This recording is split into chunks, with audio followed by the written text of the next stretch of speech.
என்ன 41 பேர் செத்துட்டாங்களா? ஆர்சிபில 11 பேர் தானே. ஜோக்கே அடிக்கலாம். ஜோக் சொல்ல. என்ன சிரிப்பு உனக்கு? இது ஜோக்கா? நீ ஜோக்கா வந்து சிரிச்சால நீ என்கரேஜ் பண்ணிட்டு இருக்க. இது ஜோக்காடா? இல்ல. பண்ணிருப்பாரு. அந்த ஷோக்கு வந்த ஆடியன்ஸ்ல ஒருத்தவர் வந்து என்ன சொல்லியிருப்பாருன்னா, அவர் வந்து ஒரு பொண்ணை கூப்பிட்டுட்டு வெளியே போனாரா, அந்த பொண்ணுக்கு வந்து வெளியே கூப்பிட்டுட்டு போய் பிரியாணி வாங்கி கொடுத்துருக்காரா. வாங்கி கொடுத்த பிரியாணியோட ரேட் பாத்தீங்கன்னா 370 ரூபாயா. அப்படிப்பட்ட விஷயம்னா ஒரு மாதிரி குஜாலான விஷயத்தை தான் அந்த பொண்ணுகிட்ட இருந்து இவரும் எக்ஸ்பெக்ட் பண்ணிருக்காரு. Ladies matter. என்னது லேடிஸ் மேட்டரா? பொம்பளை சோக்கு கேக்குதாடா? பொம்பளை சோக்கு என்ன சொன்னாங்கன்னா, அவங்க காலேஜ் படிச்சிட்டு இருக்கும் போது அவங்க அனாட்டமிக்கு யூஸ் பண்ற ஆம்பளைங்களோட டெட் பாடியோட பிரைவேட் பார்ட்ல விளையாடுவாங்களா. அது எப்படிப்பட்ட விளையாட்டுனா, இவனோடது சின்னது இவனோடது பெருசு அப்படின்னு சொல்லி கம்பேர் பண்ணி விளையாடுவாங்களா. நல்ல குடும்பத்துல பிறந்த இந்த ஆம்பளைங்களும் பொம்பளை மேல கை வைக்க மாட்டாங்க தெரியுங்களா? ஆனா நான் அப்படி இல்லடே. 200K ஃபாலோவர்ஸ் வந்து இன்க்ரீஸ் ஆயிருக்காங்க. அந்த ஆணுக்கு பாத்தீங்கன்னா வேலை போயிருக்கு, இந்த பொண்ணுக்கு பாத்தீங்கன்னா வேலையெல்லாம் போகல, 200K ஃபாலோவர்ஸ் ஏறி இருக்காங்க. எதுக்குடா பைட்ல தண்ணி? எதுக்குடா பைட்ல தண்ணி? எதுக்குடா பைட்ல தண்ணி? எதுக்குடா பைட்ல தண்ணி? பிரணித் மோரே என்பவர் நடத்திய ஸ்டாண்ட் அப் காமெடி நிகழ்ச்சியின் வீடியோக்கள் அடுத்த சர்ச்சையை பற்ற வைத்திருக்கின்றன. எனக்கு என்னடா தெரியும்? நிகழ்ச்சியில் பங்கேற்று பேசிய ஹரியானா மாநிலம் குருகிராமைச் சேர்ந்த ஹிமான்ஷு என்ற 22 வயது இளைஞர், இவங்கதானா அது?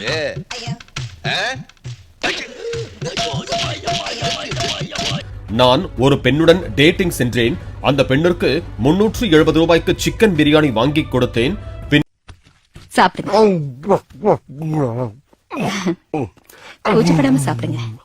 கொண்டு போய் விடும்படி கேட்டபோது உணவிற்காக தான் செலவழித்த பணத்திற்கு பதிலாக தனக்கு பாலியல் ரீதியான சலுகைகளை தருமாறு அவரிடம் அத்துமீறியதாக கூறி சிரித்தார்.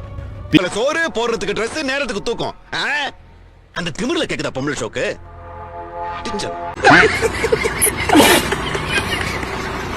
170 ரூபாய் செலவு செய்தால் பெண்ணிடம் இப்படித்தான் நடந்து கொள்வீர்களா என வெளுத்தெடுக்க ஆரம்பித்தனர். பச்சைமட்டை வெட்டி வச்சுக்கிட்டு அடிக்கிறது பச்சைமட்டை அடி உறுதி.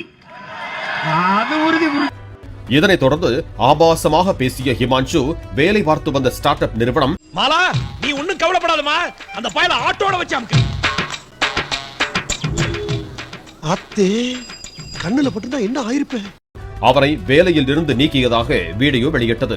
அந்த வீடியோவில் பேசிய அந்நிறுவனத்தின் அதிகாரி, இது எங்களுடைய பொறுப்பு என்று தெரிவித்தார். நீ நடுப்பக்க நாகராஜ் தானே? இப்பவே உன்னை வேலையை விட்டு தூக்கறேன்டா. அத முதல்ல செய்டா. மருத்துவர் ஒருவர் உடற்கூறியல் பயிற்சியின் போது நானும் எனது சக நண்பர்களும் உங்களுக்கு கத்து கொடுப்பாங்களே, அந்த மென் டெட் பாடியோட பிரைவேட் பார்ட்டோட சைஸை வச்சு இவங்க கிண்டலா ஒரு விஷயம் சொல்றாங்க. சடலங்களின் அந்தரங்க உறுப்புகளை அளவிட்டோம் என சிரித்தபடி பேசியிருந்தார். இப்படிலாம் பண்ணன்னு வச்சுக்கடா, நாசமா போயிருவடா, அழிஞ்சு போயிருவ. இந்த எண்ணத்தை மாத்திக்க, இல்லன்னா நீ அவ்வளவுதான். நான்லாம் காமெடி பண்றதுக்கு என் மேல கேஸ் போட்டுக்கிட்டு இருக்கானுங்க. 41 பேரை கொண்டவெல்லாம் ஜாலியா இருக்கான். ஊர்ல இன்னைக்கு ஒரு இடம் உறுதியாகி போச்சு. ஓ ஆமா பெங்களூர். ஓகே கோயம்புத்தூர்லயா? நீங்க வாய்தானே ப்ரோ. காமெடி கோவம் வரா மாதிரி காமெடி பண்ணாத. என்ன நீங்க டிவிக்கே வா கோபால்? ஆமாவா? நீ அடிவாய் சாப்பிட மரியாதையா கூட்டி போயிரு. வந்ததுல இருந்து டிவிக்கே தான் சொல்லிட்டு இருக்காரு. எனக்கு இப்பதான் தெரியும். எங்க அப்பா அட்வொகேட். டிவோர்ஸ் வருமா? வாழ்றதை விட வாழா வெட்டியா இருக்குது எவ்வளவோ மேல். இன்னும்னா சந்தோஷமா வந்த புருஷன் முண்டாட்டியே இப்படி பிரிச்சு அனுப்புறியே, நீ எல்லாம் நல்லா இருப்பியா? கோயம்புத்தூர்ல எங்கயா? ஓகே ஓகே பாய் பாயா. அப்போ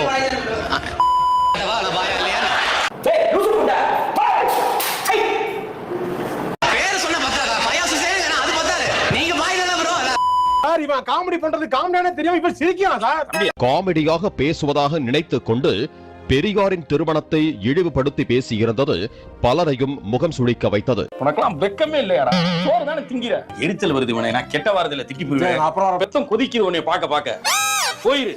30 செகண்ட்ஸ் வந்துட்டு நான் பெரியார தப்பா பேசுற மாதிரி ஒரு வீடியோ இருந்தது. That's my apology. I'm sorry. I shouldn't have done it. இவனுக்கு முகரக்கட்டையெல்லாம் பார்த்தாக்க அவ்வளவு நல்லவனுங்க மாதிரி தெரியலையடா. கை தட்டாத கைகள் எல்லாம் நான் பார்த்துட்டேன். 2 கேட்டகரி தான். 1 டிவிக்கே சப்போர்ட்டர்ஸ், 2 அரசியல்னா கிலோ எவ்வளோ. இந்த சிட்டிக்குள்ள நீ எங்க ஓடுனாலும் உன்னை விட மாட்டேன்டா. நான் மயில்டா பரப்ப யாகிட்டே தகவல் வேலை கட்டாடி. மறக்காம சர்ப்ரைஸ் பண்ணுங்க. Thank you.